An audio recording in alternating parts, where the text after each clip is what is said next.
ศูนย์กลางแนวเล้าสั่งศาสตร์สรุปผลสำเร็จการจัดพิมพ์ปึ้มโฮมบทประพันธ์วรรณคดีสามัคคีไซเนื่องในโอกาสเฉลิมฉลองวันสั่งตั้งแนวเล้าสั่งศาสตร์ครบรอบ 75 ปีกองประชุมดังกล่าวจัดขึ้นในวันที่21 พฤษภาคม 2026 ที่ศูนย์กลางแนวเล้าสั่งศาสตร์โดยมีปริญญาเอกนางอินลาวัลย์แก้วบุญพันธ์รองประธานศูนย์กลางแนวเล้าสั่งศาสตร์ผู้บอกประจำการท่านนางแพงพันธ์บุพภาพรหัวหน้ากลุ่มโฆษณาศูนย์กลางแนวเล้าสั่งศาสตร์ท่านท้องใบโพธิสารประธานสมาคมนักประพันธ์ลาวมีบรรดาท่านคณะที่ปรึกษาเวียกงานขนขวายประชาชนบรรดานักเขียนนักประพันธ์ต่างหน้าบรรดากลุ่มของศูนย์กลางแนวเล้าสั่งศาสตร์และพนักงานที่เกี่ยวข้องห่วม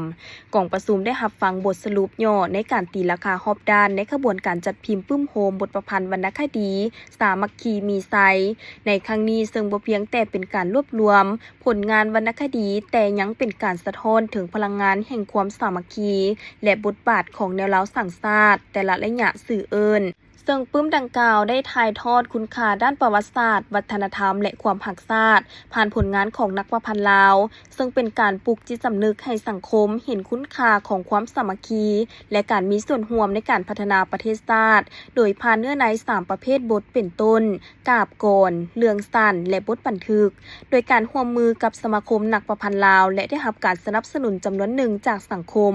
พร้อมกันนี้คณะรับผิดชอบยังได้มอบใบย่องยอสรรเสริญให้แก่บรรดานักประพันธ์ที่มีส่วนร่วมในการเขียนผลงานในครั้งนี้